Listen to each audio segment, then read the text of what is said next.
بسم اللہ الرحمن الرحیم۔ السلام علیکم ورحمۃ اللہ وبرکاتہ۔ کیا ہم آخری دور سے گزر رہے ہیں؟ کیا اس دور کے بعد قیامت آ جائے گی؟ کیا ہم قرب قیامت کے نزدیک ہیں؟ قیامت کب آئے گی؟ نبی پاک صلی اللہ علیہ وسلم نے مختلف نشانیاں بھی بتائیں، اور حضرت محمد صلی اللہ علیہ وسلم نے بتایا کہ قیامت سے پہلے 5 ادوار آئیں گے، جس کے بعد قیامت برپا ہوگی۔ علامات قیامت اور ادوار قیامت حدیث مبارکہ کی روشنی میں ہم آپ کو بتائیں گے۔ اس سے پہلے آپ ہمارے چینل کو سبسکرائب کر لیں تاکہ ہماری آنے والی ویڈیو آپ تک پہنچ سکے۔ محترم ناظرین، جہاں تک قیامت کے وقوع کا تعلق ہے، اس کے قائم ہونے کا تعلق ہے، ہمارے لیے اس سے زیادہ اٹل شدنی اور اس سے زیادہ یقینی چیز کوئی اور نہیں ہے۔ اسی کے ضمن میں کچھ علامات قیامت کا ذکر ہمیں اللہ نے قرآن مجید فرقان حمید ہی میں بتایا ہے، اور آگے اس کی مزید معلومات ہمیں آقا کریم صلی اللہ علیہ وآلہ وسلم کی مبارک حدیثوں سے ملتی ہے۔ یہ تمام واقعات جن کی نشانیاں ہمیں قرآن اور حدیث میں ملتی ہیں، یہ ہمارے لیے سنگ ہائے میل کی حیثیت رکھتی ہیں کہ جن سے ہم تمام نشانات راہ کو دیکھ سکیں۔ انہیں سمجھنے کے لیے قرآن اور سنت ہی 2 آنکھیں ہیں ہمارے لیے۔ انہیں علامات قیامت میں سب سے بڑی علامت خود آقا کریم صلی اللہ علیہ وآلہ وسلم نے اپنی بعثت کو قرار دیا ہے۔ بخاری مسلم کی متفق علیہ حدیث ہے، حضرت انس رضی اللہ تعالیٰ عنہ نے فرمایا کہ حضور پاک صلی اللہ علیہ وآلہ وسلم نے اپنی 2 انگلیوں کو جوڑ کر فرمایا کہ میں اور قیامت ایسے ہی جڑے ہیں جیسے میری یہ 2 انگلیاں ہیں۔ اور پھر ترمذی شریف کی حدیث ہے کہ میں تو در حقیقت قیامت میں بھیجا گیا ہوں۔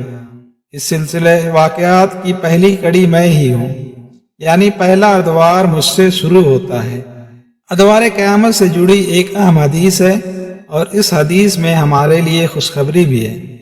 حضرت نعمان ابن بشیر رضی اللہ تعالیٰ عنہ سے روایت ہے کہ حضور پاک صلی اللہ علیہ وسلم نے اپنے زمانے سے لے کر قیامت تک 5 زمانوں یعنی ادوار کا ذکر کیا ہے، اور ہم اسی حدیث سے صحیح سمجھ سکتے ہیں کہ آج ہم کس زمانے سے گزر رہے ہیں۔ آئیے ان 5 ادوار کا حدیث کی روشنی میں تفصیل سے اس پر بات کرتے ہیں۔ نبی پاک حضرت محمد صلی اللہ علیہ وسلم نے پہلا دور نبوت بتایا، یعنی جب تک میں تمہارے درمیان ہوں اور میری نبوت برقرار رہے گی جب تک اللہ چاہے گا، اور پھر اللہ جب چاہے گا اسے اٹھا لے گا، یعنی میرا وصال ہو جائے گا۔ یہ پہلا دور ہوگا۔ اس کے بعد آپ صلی اللہ علیہ وسلم نے دوسرے دور کی نشانی بتائی۔ پھر ایک دور ہوگا خلافت کا، جو عین نبوت کے نقش قدم پر ہوگا، یعنی خلافت راشدہ پر۔ یہ بھی تب تک رہے گا جب تک اللہ چاہے گا، پھر یہ بھی ختم ہو جائے گا۔ اس کے بعد تیسرا دور شروع ہوگا، دور ملوکیت۔ پھر ایک ملوکیت کا دور شروع ہوگا، ظالم ملوکیت کا۔ مسلمانوں میں ظالم بادشاہ پیدا ہوں گے، ان میں اچھے بھی ہوں گے، برے بھی ہوں گے۔ مسلمانوں کے حقوق اور ان کے بیت المال کو اپنی عیاشیوں کے لیے غصب کریں گے۔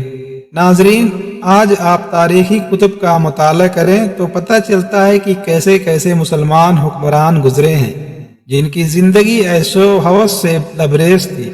افسوس، اور پھر یہ دور بھی ختم ہو جائے گا۔ اس کے بعد ایک دور اور شروع ہوگا۔ پھر حکومت ہوگی غلامی کے ساتھ۔ پہلے بادشاہ تھے، مسلمان تو تھے، بابر تھا، اکبر تھا، محمود غزنوی تھا، صلاح الدین ایوبی، محمد بن قاسم، اور سلطنت عثمانیہ کے حکمران اچھے تھے یا برے تھے، مسلمان تو تھے۔ اب تو اس کے بعد تاج برطانیہ کے غلام ہو گئے، کہیں اطالوی آ گئے، کہیں فرانسیسی آ گئے، کہیں ہسپانوی آ گئے۔ یہ دور بھی رہے گا جب تک اللہ چاہے گا، پھر یہ دور بھی ختم ہو جائے گا۔ آج ہم اسی دور میں سے گزر رہے ہیں جہاں پر امریکی غلامی ہمارا مقدر بنی ہوئی ہے، مغرب کی غلامی ہم ہنس کے قبول کر رہے ہیں۔ پھر اس کے بعد ایک دور آئے گا نبوت کے نقش قدم پر۔ خلافت پوری دنیا پر مسلمانوں کی قائم ہو کر رہے گی، دین حق ساری دنیا پر غالب ہو جائے گا، لیکن یہ تب تک رہے گا جب تک اللہ چاہے گا۔ پھر اللہ ایک خوشگوار ہوا چلائے گا جس سے ہر اس انسان کی موت ہو جائے گی جس کے دل میں رائی کے دانے کے برابر بھی ایمان ہوگا، اور پھر زمین پر وہی لوگ رہ جائیں گے جن میں خیر نہیں ہوگی۔ ان تمام لوگوں پر ہی قیامت کی سختیاں قائم ہوں گی۔ ہم ایک دفعہ پھر سے شفر ریورس میں ان ادوار کا مطالعہ کرتے ہیں، یعنی سب سے پہلے قیامت قائم ہوگی، اس سے پہلے روئے زمین پر کوئی ایک بھی اہل ایمان زندہ نہیں ہوگا سوائے مشرک لوگوں کے، جن پر ہی قیامت کی سختیاں قائم ہوگی۔ پھر اس سے پہلے ایک دور آئے گا جس میں پوری دنیا پر دین حق کا غلبہ ہوگا۔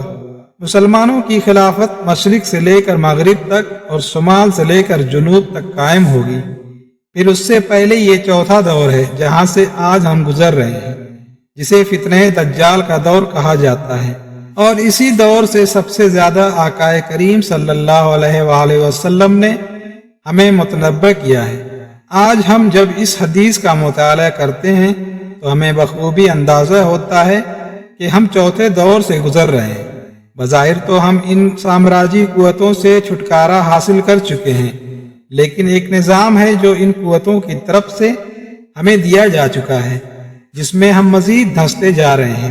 یہی وہ نظام ہے جس کو قرآن میں دھوکے کی زندگی اور احادیث نبویہ میں فتنہ دجال قرار دیا گیا ہے، جس کی ترجمانی ایک بڑے دجال اکبر نے آ کر کرنی ہے، جس کا نفاذ پوری دنیا کی معیشت پر یہودیوں کا قبضہ ہے اور عربوں کا زوال شروع ہو چکا ہے۔ حدیث میں الملاحمۃ العظمیٰ کا نام دیا گیا ہے۔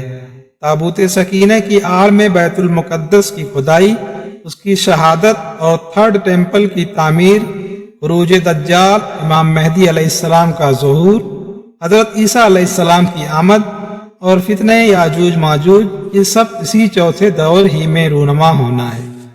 انشاءاللہ کوشش کریں گے حدیث نبوی صلی اللہ علیہ وآلہ وسلم اور قرآن کی روشنی میں ان تمام یہودی سازشوں کو، ان تمام فتنوں کو آپ لوگوں کے سامنے رکھ سکیں۔ یہود حضرت سلیمان علیہ السلام کی انگوٹھی کی تلاش کر رہے ہیں، وہ دجال کے استقبال کی تیاریاں مکمل کر چکے ہیں، حضرت سلیمان علیہ السلام کے تخت کی تلاش میں ہیں، اور ہم ان کے غلام بنے ہوئے ہیں۔ صرف اپنے دنیاوی مفادات کے لیے ہم آخرت کو بھلائے بیٹھے ہیں۔ اللہ تعالی ہم کو راہ راست پر لائے، آمین یا رب العالمین۔ محترم ناظرین، آپ سے گزارش ہے کہ اس ویڈیو کو آگے شیئر کریں اور ہمارے دینی و اصلاحی چینل کو سبسکرائب کریں۔ جزاک اللہ خیر۔ اللہ ہم سب کا حامی و ناصر ہو۔